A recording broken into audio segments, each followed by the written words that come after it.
Bueno, entremos de lleno en esto. Imagínense el mundo de los negocios como una carrera de relevos de altísima tensión. Atletas corriendo a toda velocidad, la adrenalina a tope, pero en esta carrera en particular, el famoso testigo que se pasan de mano en mano no es un tubito de metal, no, es un contrato legalmente vinculante. ¿Qué pasa cuando un corredor le pasa ese contrato a su compañero de equipo, pero la pista misma, o sea, la otra parte del contrato, de repente dice, un momento, yo no dejo que corras por aquí? Bienvenidos a este análisis.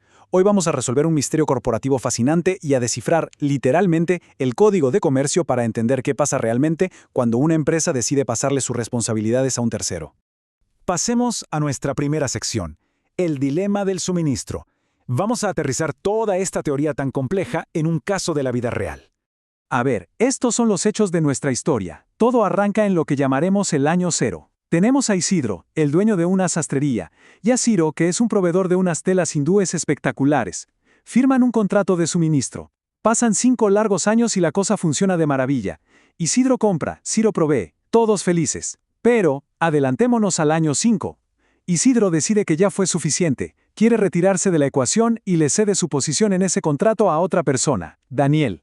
Y aquí llegamos al presente, al meollo del asunto. Ciro, el proveedor original, frena todo en seco. Se niega rotundamente a mandarle siquiera un centímetro de tela a Daniel. El testigo, básicamente, se cayó a la mitad de la pista. Y claro, esto nos deja con dos posturas que chocan de frente. Por un lado, tenemos a Isidro y a Daniel. Para ellos, el contrato sigue vivito y coleando. La transferencia fue un éxito total y Daniel es el nuevo sastre legítimo en el acuerdo. Punto. Pero por otro lado, Ciro está plantado en su posición. Él dice, a ver, yo firmé con Isidro, no con este tal Daniel. Yo nunca di mi permiso para esto, así que no tengo absolutamente ninguna obligación legal con este recién llegado. Es un callejón sin salida total. Así que, ¿quién tiene la razón aquí? Para saberlo, tenemos que consultar las reglas del juego. Y eso nos lleva a la sección 2, descifrando la cesión de contrato. Vamos a buscar nuestras primeras pistas en el Código de Comercio colombiano para ver de qué lado se inclina la balanza de la justicia. Primero lo primero. ¿Qué es exactamente una cesión de contrato? Ojo, esto no es simplemente vender un escritorio o una máquina. Es transferir, digamos, toda una identidad dentro de un negocio. Cuando alguien cede un contrato, no solo está pasando los beneficios o lo que le toca ganar, está pasando las obligaciones, los deberes, toda su posición contractual. Literalmente le está dando sus zapatos a otro. Curiosamente, el Código Civil no hablaba mucho de esto, pero como el mundo de los negocios se mueve tan rápido, se necesitaban reglas claras. Y ahí es donde entra nuestra estrella de hoy. Y aquí es donde nos topamos con el artículo 887. Esta es una regla monumental. Nos dice que en los contratos que no son de una sola vez, sino que se repiten en el tiempo, como mandar telas todos los meses, por ejemplo, una de las partes puede ser sustituida por otra. Pero escuchen esta parte que es explosiva. Sin necesidad de aceptación expresa. ¡Boom! Esa es nuestra primera gran pista. Básicamente, a menos que la ley lo prohíba de frente o que el contrato original dijera que solo esa persona podía hacerlo, la puerta para pasar ese testigo está abierta por defecto. Sección 3. Los protagonistas legales. Porque claro, para que esta transferencia ocurra correctamente, necesitamos un elenco de personajes muy específico. Y este gráfico ilustra de manera brillante cómo una relación que empezó siendo de 2 personas de repente se fragmenta en 3 roles completamente distintos durante el proceso de transferencia. Pongámosle nombre a estos roles para que quede súper claro en nuestra historia.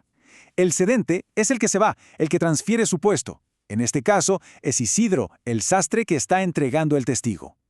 Luego está el cesionario, que es el que recibe todo este paquete, o sea, nuestro nuevo corredor, Daniel. Y finalmente tenemos al contratante cedido. Aunque esta persona no es un actor directo en el nuevo acuerdo de cesión, la ley dice que debe seguir adelante con el contrato. Ese es Ciro, nuestro proveedor, que ahora tiene que lidiar con un socio completamente nuevo. Vamos a la sección 4. Formalidades y responsabilidades. Porque no es solo decir, listo, te paso el contrato y ya. Hay reglas estrictas sobre cómo se hace y quién paga los platos rotos si algo sale mal. Fíjense en esto. El artículo 888 tiene una regla que es como un espejo muy elegante. ¿Cómo se hace la cesión? Pues depende de cómo se hizo el contrato original. Si Isidro y Ciro cerraron el trato tomándose un café y dándose la mano, la cesión a Daniel también puede ser de palabra. Si lo hicieron por escrito, la cesión va por escrito. Y si fueron a una notaría y usaron escritura pública, pues la cesión requiere un escrito con firmas autenticadas. Todo tiene que tener una consistencia legal. Ahora, ¿Cómo se reparten los riesgos? Esto es clave. El cedente, el que sale del contrato, tiene una tarea principal: garantizar que el contrato que está entregando de verdad existe y es válido. No puede vender aire. Pero ojo al dato. Por regla general, el cedente no es responsable si el nuevo, el cesionario, decide incumplir el contrato más adelante, a menos, claro, que hayan firmado algo diciendo lo contrario. El cesionario, al entrar a la pista, asume absolutamente toda la responsabilidad de cumplir de ahí en adelante. Hay una pequeña excepción con un reloj corriendo en contra que vale la pena mencionar. Si por alguna razón rarísima el cedente sí prometió que el contrato se iba a cumplir, la ley no lo deja en la incertidumbre toda la vida. Si hay un incumplimiento, el cesionario tiene exactamente 10 días. Solo 10 días siguientes al incumplimiento para avisar. Si deja pasar ese reloj, adiós. El cedente se lava las manos y queda exonerado. Literalmente, la ley premia la velocidad y castiga a los dormidos. Hablemos de los tiempos, porque esto es fascinante. Entre el que se va y el que llega, cedente y cesionario, el trato es inmediato. En el segundo que lo acuerdan, ya produce efectos. Pero para la pista, para el contratante cedido, esto solo empieza a valer en el momento en que se le notifica o lo acepta. Y aquí es donde Ciro, nuestro proveedor de telas, seguro se defiende diciendo: ¡un momentico! A mí nunca me notificaron formalmente y yo jamás acepté esto expresamente, así que no vale. Pero siempre hay un pero. Aquí entra la pieza final del rompecabezas, nuestra evidencia estrella que lo cambia todo. El artículo 889 trae una regla excepcional única para los contratos de suministro. Nos dice que para este tipo de casos particulares, la cesión se entiende hecha con la simple, y aquí está el término mágico, aquiescencia tácita. O sea, no necesitan que Ciro firme con sangre ni que mande un correo formal de aceptación. Si en la práctica el contrato simplemente fluye, la ley lo da por válido. Y llegamos a la sección 5, el veredicto. Ya tenemos todas nuestras pistas legales sobre la mesa, desde el artículo 887 hasta el famosísimo 889. Vamos a resolver esto.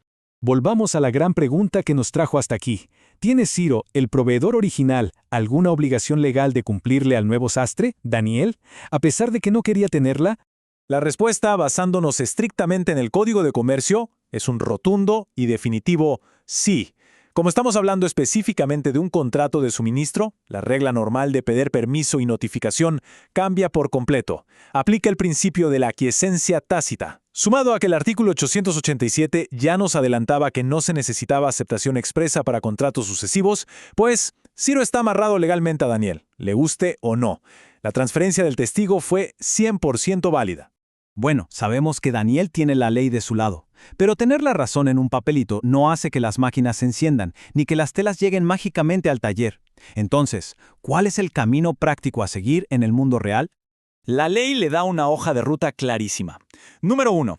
Tiene que plantarse y hacer valer formalmente su posición como cesionario legítimo. Una comunicación formal a Ciro, citando los artículos 887 y 889, es el primer paso. Número 2. Exigir el cumplimiento inmediato de esas telas hindúes, apoyándose en la irrefutable regla de la aquiescencia tácita. Y número 3. Si Ciro sigue de terco y persiste en no mandar nada, Daniel tiene todo el derecho del mundo de irse por lo legal e iniciar acciones para buscar compensación por incumplimiento de un contrato que fue válidamente cedido. Lo que empezó como una disputa por unas telas nos deja ver algo mucho más profundo de cómo operan los negocios hoy en día. Ceder un contrato nos demuestra que entrar en un acuerdo comercial a largo plazo a menudo implica unirse a una cadena legal invisible que puede extenderse mucho más allá de las personas que firmaron el primer día. La ley hace malabares para equilibrar la libertad de las empresas para salir de un negocio con la necesidad de mantener en pie la economía. Así que queda una reflexión crucial para cerrar este caso. La próxima vez que firmen un acuerdo, pregúntense en serio, ¿saben realmente a quién se le podría estar pasando el testigo en el futuro? Muchísimas gracias por acompañarnos en este análisis y que la curiosidad siga siempre encendida.